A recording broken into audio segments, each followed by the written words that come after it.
All right. We are live. Welcome, Cool. everyone, to this edition of the Blue Room podcast and live stream here on Substack. We're glad to have folks with us tuning in live and also on replay later. This is part of the Off Script series that I have been doing the last couple of months in conjunction with the book that I have right here over my shoulder, Better Than Normal. And what we're trying to do in this series is talk to a lot of different kinds of people about their experiences, their ways of being in the world, and the ways that our culture can impose ways of being and expectations, and what we do when we don't fit the norm in all kinds of different ways. And I am really thrilled today. I was telling Andrew before you're frozen. Oh, there you are. Oh no, All right. Say yes. Are you here? Uh-oh. Uh-oh. He's ah. I'm here. Oh, there we go. Oh Okay. no. Oh Oh man. no. Oh, That's a metaphor hopefully thing. It technology was works with one. us. Yeah, there we go. It was Yes, perfect when we were chatting beforehand. All right. Well, let's give it a try. We'll see how we do. I Um know.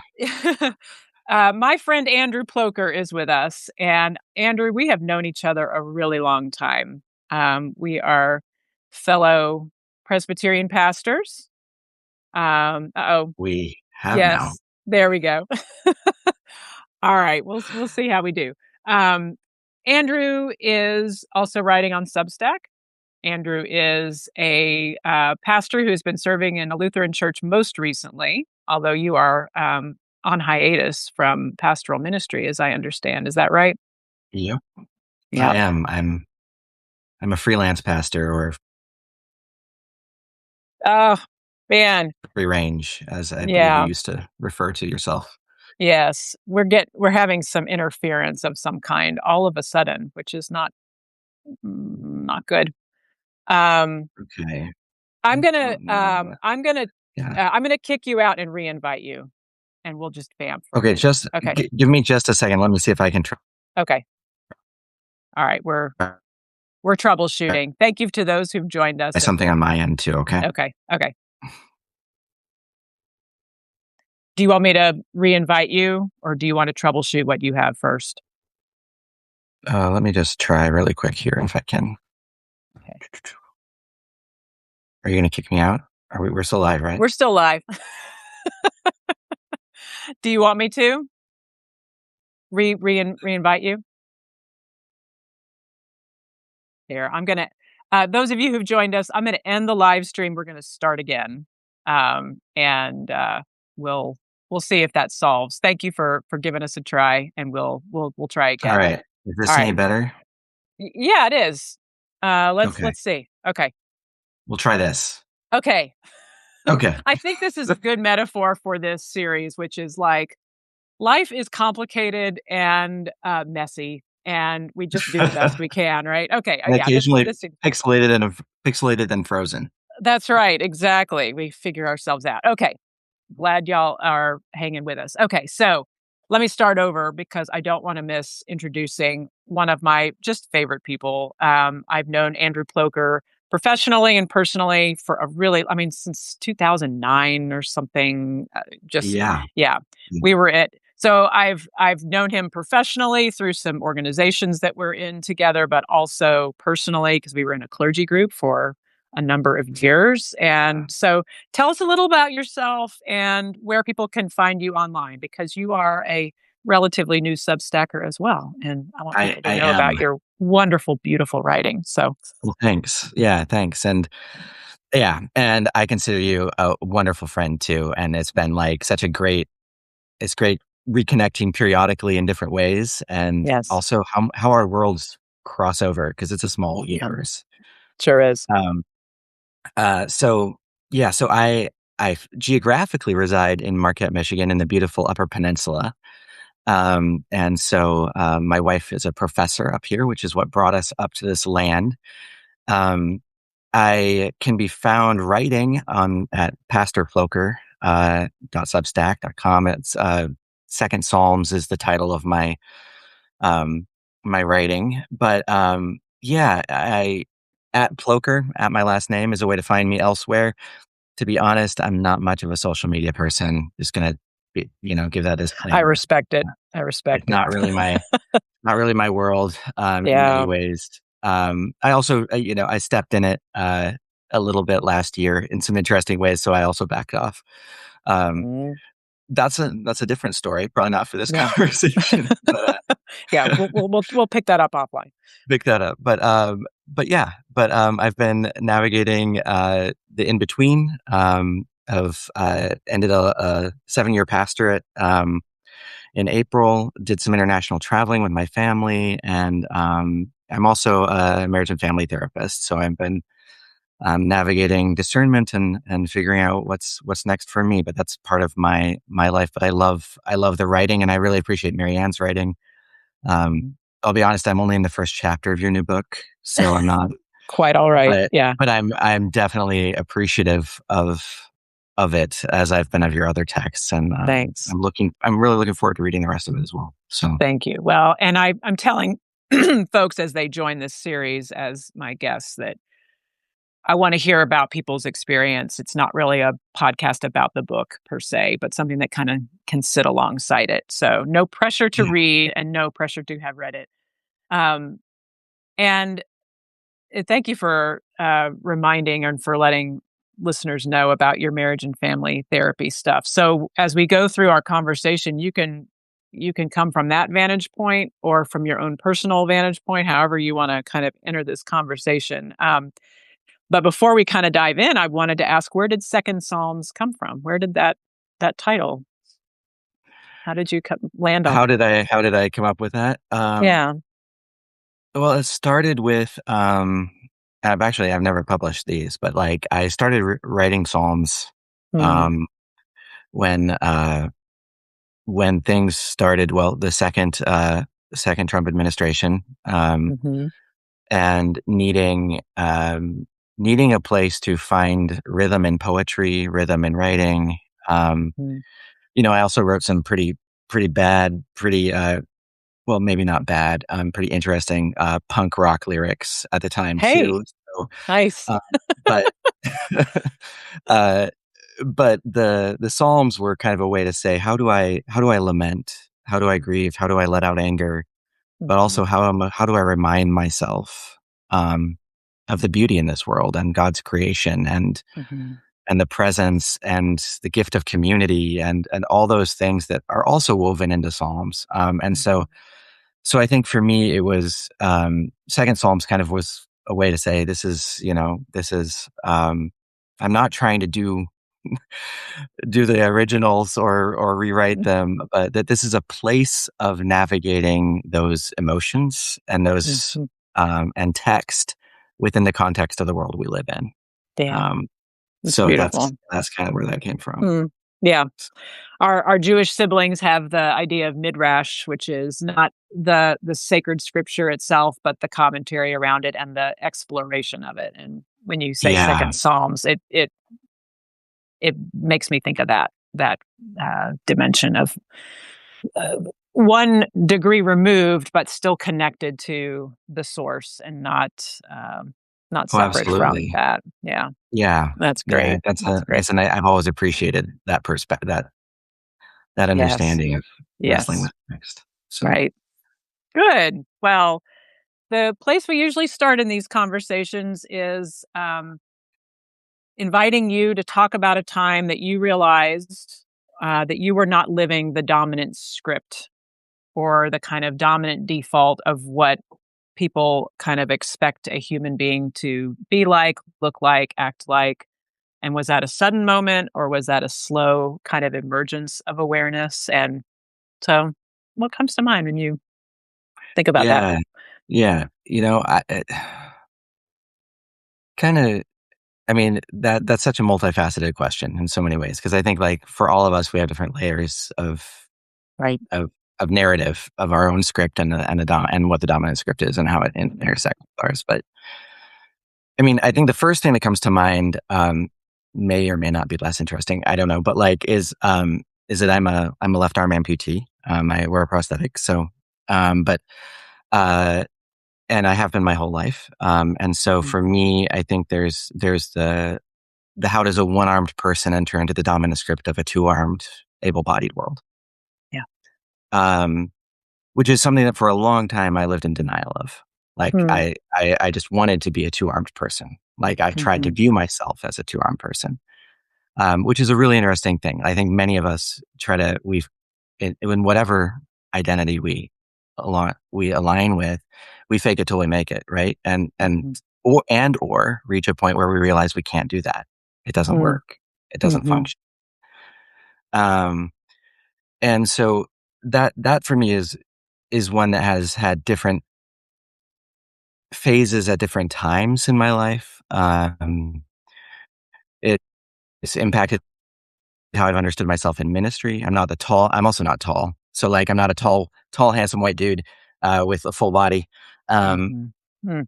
so Yeah. like I don't fit some of the stereotypes of traditional high parish pastorate type of situation. But the other piece, I think that I find more interesting isn't necessarily bodily identity, but realizing as a pastor, as a person, realizing the identity of Christianity that I align with is not what the church is for the most part. Mm. Is that the dominant script of the church is purple. The dominant script of the and by that I mean balance. Don't push. Don't be prophetic. Don't lean in hard. Don't rustle feathers. Don't Yeah, don't flip the tables. And I think Mm. that the Christianity that in my core and that especially even as I entered the church as a pastor 20 years ago, was that identity was realizing that's not the dominant narrative of church. It's not the Mhm. dominant narrative of Uh-oh. again. Yeah. Say that Yeah, last part again. You got a little, it's not the dominant narrative. Oh, it's not the no. dominant narrative of church in our society. Um, Yeah. of that like that church as a whole is not is try not to be in Mhm. conflict, right? Is Mhm. to try to be peaceful. People um, often, I would say, view church as a safe place rather than church as a place that we try to make the world safe, right? Like Mm. that our role is to engage the world in safety. And so I think to me that actually is a more interesting script for me is that like that I've wrestled with, especially as I've in these last seasons, has been how does my faith and my identity in my faith intersect with a faith that in our society struggles or has a dominant narrative that doesn't automatically, um, it should automatically push out Christian nationalism and white Christian Mhm. nationalism, right? But Mhm. instead, it struggles to give voice to that, um, Yes. Yeah. and and to me that is a hard thing to figure out what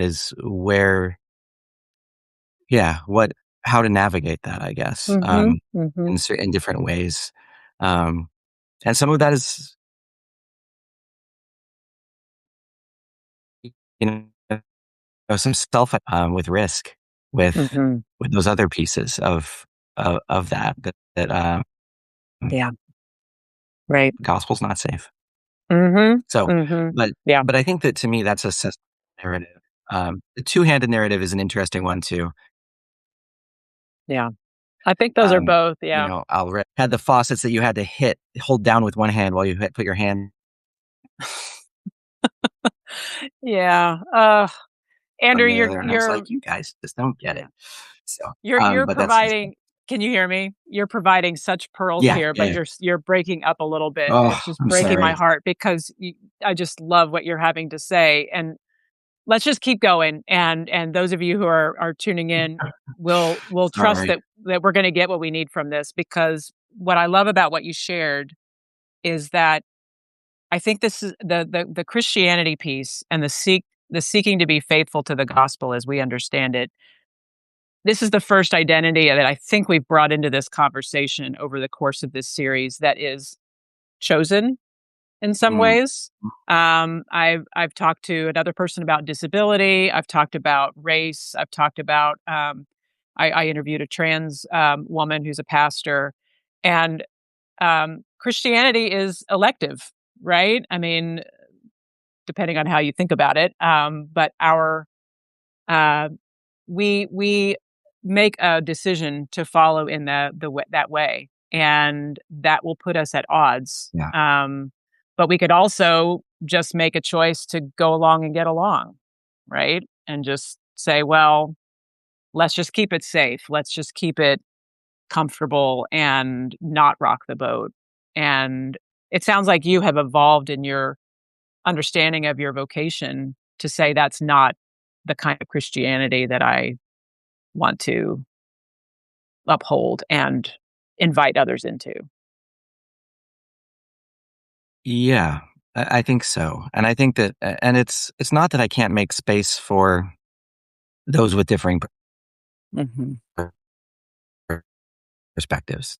Can Yeah. I live authentically in the faith that I have chosen? Mhm. Mhm. Yeah. Right. Uh, Um, yeah. I was just thinking and or about do yeah. or do I have to hide that? Right? Mhm. Right. Yeah. These conversations are not, Go again, on. about the Sorry. book, but it's reminded me of a section of the book where you and I, as Presbyterians, had to take a vow, or one of our ordination vows is to further the peace, unity, and purity of the church. Um, Yep. and that I have often said, and I argue this in the book, that that is incomplete, that we also need transformation along with peace, unity, and Mm-hmm. purity. Because if we are, and there's a lot more to the ordination vows that maybe bring that idea in, but peace, unity, and purity, if you put that together, it does often lead to the kind of accommodation and safety that is not the full picture of what abundant life looks like as we Well, and understand it it, well, and right? that creates a false sense of safety, right? I mean, it's a sense Yes. of safety for some, but not for Mhm. all. Right. Right. Yeah. Yeah. Um, Yeah. and I think that um, because we peace means there's no conflict, but Hmm. conflict can be creative. We need conflict. We need Yes. disruption. We need shift and change and transformation, right? Like Hmm. it's yeah, there's conflict that can be toxic. There are pieces that are broken in ways, but ultimately it's not about a tranquil sea all the time, right? Hmm. Um and so I think in many ways, yeah, the church has said for a long time, we want the church to be strong, so we think we have to be unified and make everybody okay. Hmm. And people pleasing never, I mean, never works. Like it Right. worked for a certain period of time, but it never, you can't please everybody, right? Like it just doesn't, Hmm. not possible. Yeah. And so I think in many ways yeah, the church has missed our humanity, right? We've Hmm. aspired to be to the notion that that we can live in the divine as tranquil peace and unified in a way that devalues the um, comes from diversity Hmm. within a human community. So Yeah. Mm. yeah, so Right. I think Right. yeah, but yeah, it's an interesting thing. Yeah, I remember taking like those questions and being like, oh yeah, thanks guys. Yeah, and that was Hmm. code back in the day too for that you were going to uphold certain um, beliefs related to marriage and ordination, Hmm. Right. related to human sexuality. Hmm. And that was also painful, was that Hmm. those words, which have good meaning, were being used to code as exclusivity. Hmm. Right. Right. It's well said. Yeah. Well, I'm really glad. I mean, we're still only on question one, which it doesn't surprise me at all, given our conversations over the years.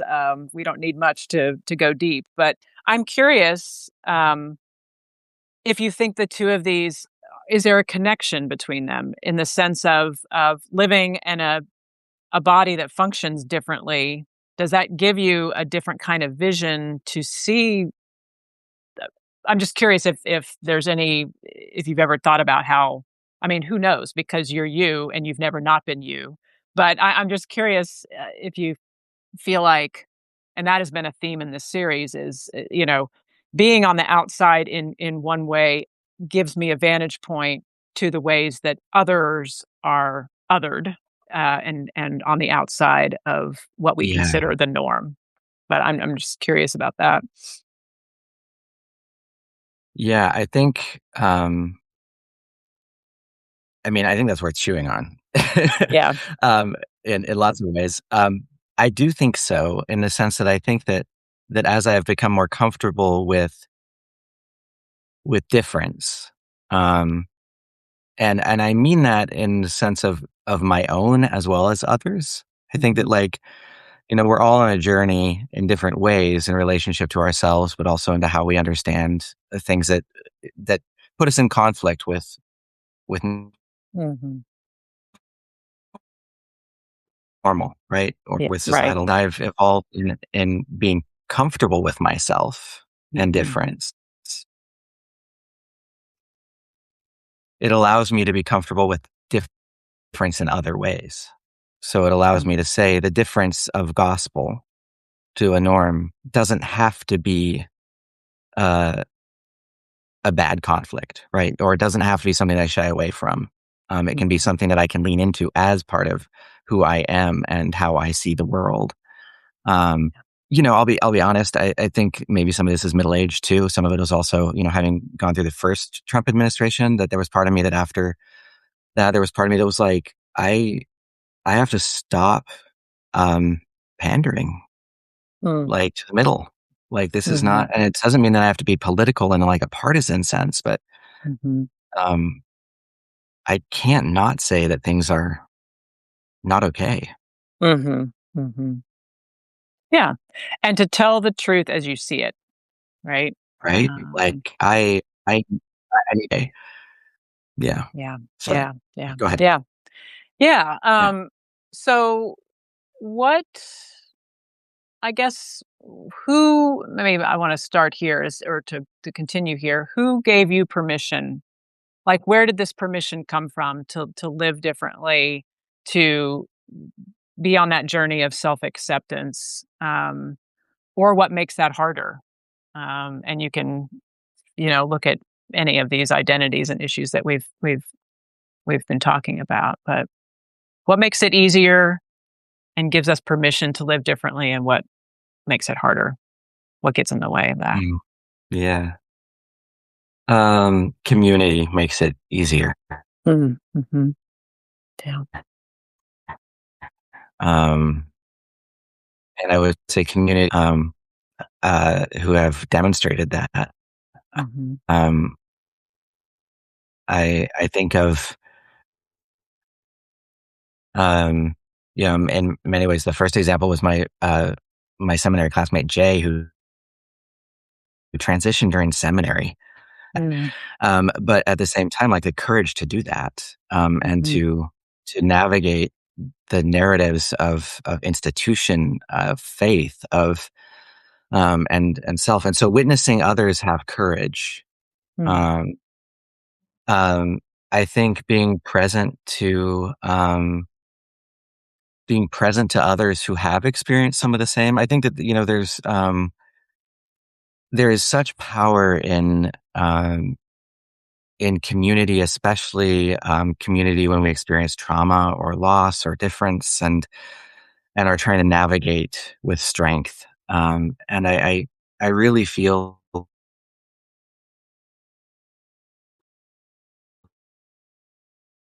that elves with their bodies.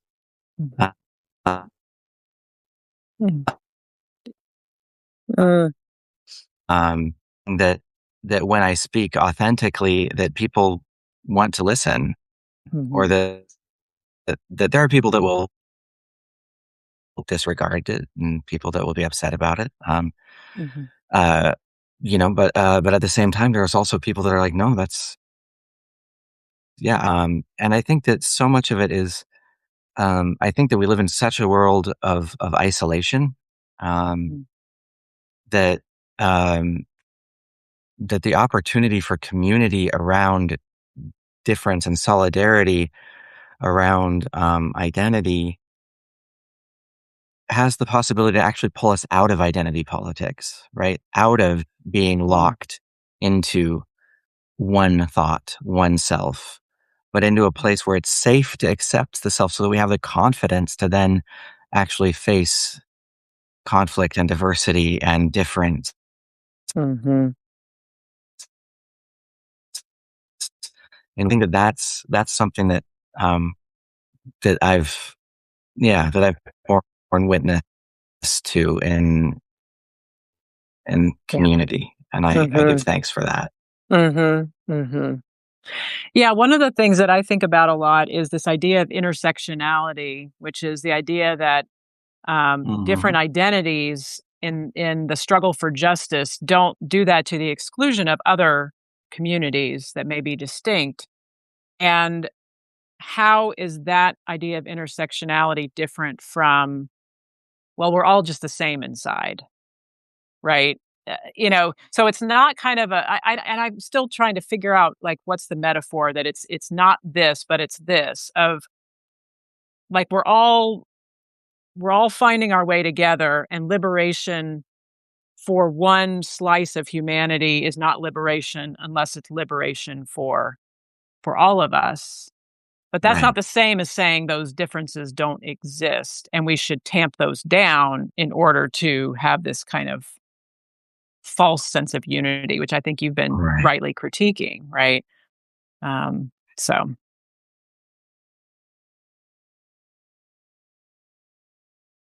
Yeah, I think that's the acknowledge and name difference in a way that honors individual and group, mhm, right. demographic experience, right? But that Mhm, also can name we also have different experiences, yet we share a common humanity. And mhm, how do we navigate that in a way that allows us to actually fight for justice for one another? Right. mhm. Yeah, right. Yeah. So what are the values or the practices or both, maybe one of each, that you lean on um, when you need to have that courage to say what you believe, knowing that it's going to ruffle the comfort that so many, I think, are wanting in their religion, in their relationships. I mean, life is hard, and I don't discount that it is. I mean, I'm seeking comfort wherever I can find it, but there's comfort at the expense of, right, these other things. So anyway, Yeah. what kind of keeps you focused and sustains you values wise or practices or other things? Yeah. I mean, I think values, some of it is asking the question, I think for myself of what is the purpose behind this? Of saying, is this a visceral reaction? Mhm, Is it that mhm, am I reacting because of reaction? I mean, it yeah, from the place of grounding, from a place of my faith or my values, mhm, right. Mm, and that I'm not doing it. That it does come from my true self, right? That mm, it comes from who I actually am. mhm, Um, which that actually helps because that I mean, well, it helps, but it also leaves me open to being matched, right? mhm, But at the same time, I think that reality testing is helpful for me, because it also it asks me the question of like, am I what emotions am I processing right now? mm, Am I just mad? Is this because I'm mad? Is this what is actually going on within me?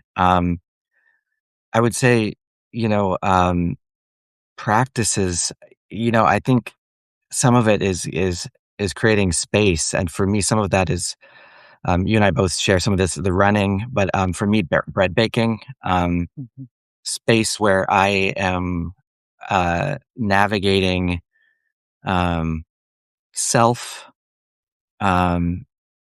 but in silence or in meditative space where my body is moving. Mhm. Um, Mm, I mean, yeah. there have been times where yoga's done that for me. Other things have done that for me, but those are kind of places where for self care that some of it is that I cannot speak authentically without exhaustion if I'm not caring for myself too. Mhm. Mhm. Right? I can't fight. I mean, that's the hard part too is, and this is where I feel for especially our siblings who struggle, so who face the challenge of of identity in a way that is a constant fight. Mhm. Because how do you find the energy and the renewal and the space to keep up the fight?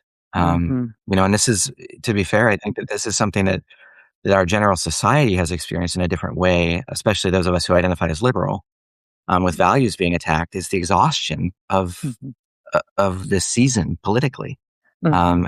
and even in the past season too. But like of naming that it's a different type of exhaustion than we've experienced. Whereas our siblings, many of them have experienced this exhaustion just as part of their life.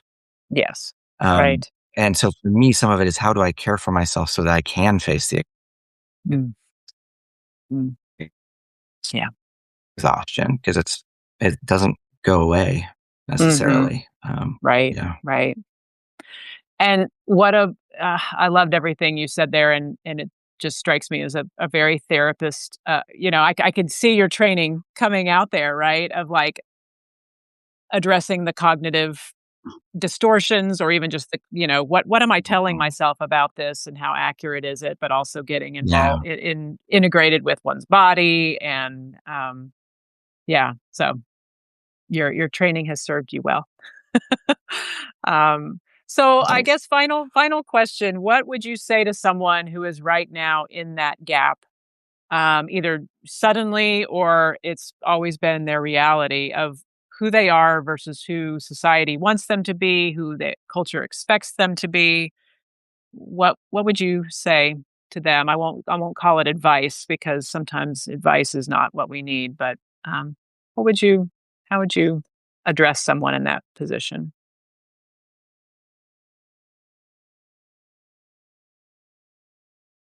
Mm. Um, I think a few different things. I mean, I think the curiosity of um, where are they? How are they? Mhm, Um, what is their current experience? mhm, Naming that that's okay. mm, Um, I firmly believe that like we have this distortion. Most all of us have a cognitive distortion that everybody else has it off better than we do, and that everybody else is more put together than we are. Um, mhm. and and it's such bogus. Um, bec- because it's not true. And so they're not alone. They're not Mhm, alone. Nobody's mhm. experiencing exactly what they're experiencing because only they can. Yeah. Um, but that there are others on that journey, and so some of it might be who are their people. Mhm, Who do they have? Who can be in their corner? Um, because I think that the thing that we need most, or that I've needed most, um, in my journey, has been people who are willing to say, you're good enough. mhm, Um, who you are, even though it's not the narrative, um, is right. You're not wrong. Don't fold. Don't bend. Right. mhm, Um, mm. Yeah. that it's the difference is okay. Can be celebrated. That may be hard, but that there are folks that'll walk with me Yeah. or walk through it. I'll walk with you. Mhm, You know, I mhm. I can't do your journey for you, but I can be present to you in that Yeah. way. And I think that that's something that all of us have the possibility to do, um, Mhm. in our own journeys with what takes us off script, right? Like off the common narrative is to say, how do we align with those and make space for those who are on that journey, and that we can gain strength from them and they can gain strength from us. Mhm, mhm. Mm.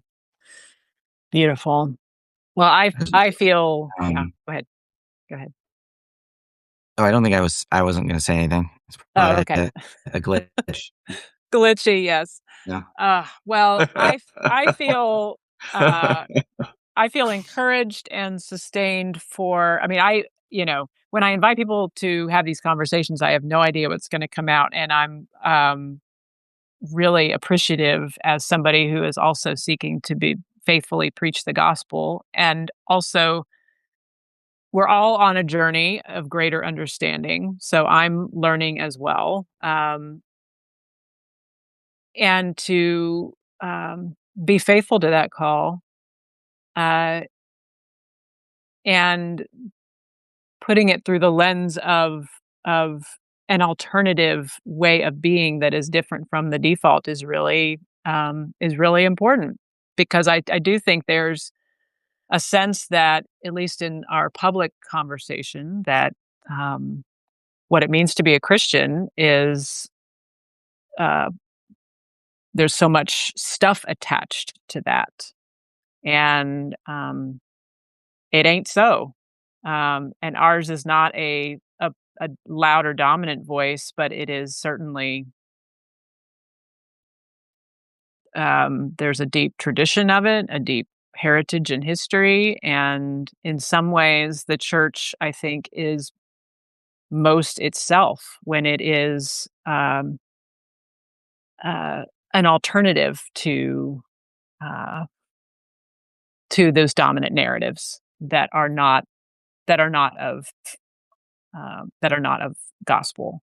Um, in fact, someone just I'm going to paraphrase. Somebody posted a Walter Brueggemann quote. The idea of part of being faithful in empire is what the empire wants you to celebrate, you are called to lament.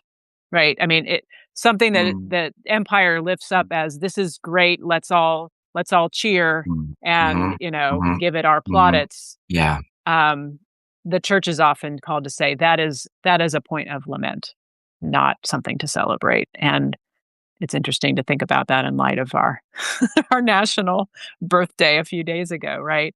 Not that there aren't things to. I yeah, mean, I will say there's things to honor and celebrate in that, and the way those celebrations unfold. Um, yeah. absolutely, absolutely. And I think, being able to name too, something that I appreciate about our faith tradition and Presbyterianism and Christianity, especially the confessing church and the continuing to name and create articulations of faith. But I think that that's also something that I appreciate because we can fall back to it. We can be reminded that Mm. this is who we are in the face of the world. Yes. This is that we are not alone. That this has been wrestled with Mm. before, and it has been wrestled with faithfully by so Mm. mostly, right? Or at least discerned in a certain way. And so, I mean, I think that is one of the beauties too, is to say, we may fight over interpretation of celebration, and we may quibble over different pieces of constitution, right? Like of how it's interpreted. But ultimately, we're like, but we still value these things. Mhm. I mean, it's the same Mhm. with our faith, right? It's where do we lean in so that we can feel strong? And I think that's one of the challenges for us in the progressive Christianity world, is to say, how, how can we stand in a way that allows us to say, there is truth here and it has been held for a long time. Mhm. Mhm. Yeah, Um, beautifully said. and I think the church has gotten slightly better at it with fighting Christian nationalism slightly better. Mhm. But I think Mhm. that that's still something that we're working on. Yeah. And some of that is seeking community to do it together, right? Mhm. That Yep. can't be done alone. Yep. Mm. So, yeah, Yeah. but yeah, no, that's a great Rudiman paraphrase quote. That's fabulous because Yeah. it's really, Yeah. yeah, it's spot on. Yeah. I'll include it in show notes when I post this later, and that's probably a good place to stop. And thank you for those who joined us. And in light of, we'll blame Substack and the glitchiness. Or the Blame, UP and its internet, I mean, that's yeah, okay whatever. too. Yeah, it's the man, whoever it was, but it's a I think for a lesser thinker, I would have been like, forget it. But Andrew, I love talking to you, and you just always have such wise things to offer Thank that I you. was like, it's worth missing every 10th word sometimes because we what is communicated is so rich and important. So thank you You know, for your patience in dealing with our glitches today. And for those who are have joined us, thank you. And Andrew, I look absolutely. forward to chatting with you again. Again, Andrew Yeah. is at Second Psalms is the name of his Substack, and it's Pastor Plocher, right? .substack.com. Yep. Yeah. So Yeah. please check out his So, work. yeah, It's and thank you, really MaryAnn. beautiful. Yeah, really fun to Oh, talk with you. thank you. Everyone, Yeah, have a wonderful likewise. Wednesday, and we'll see you next time. Bye, everyone.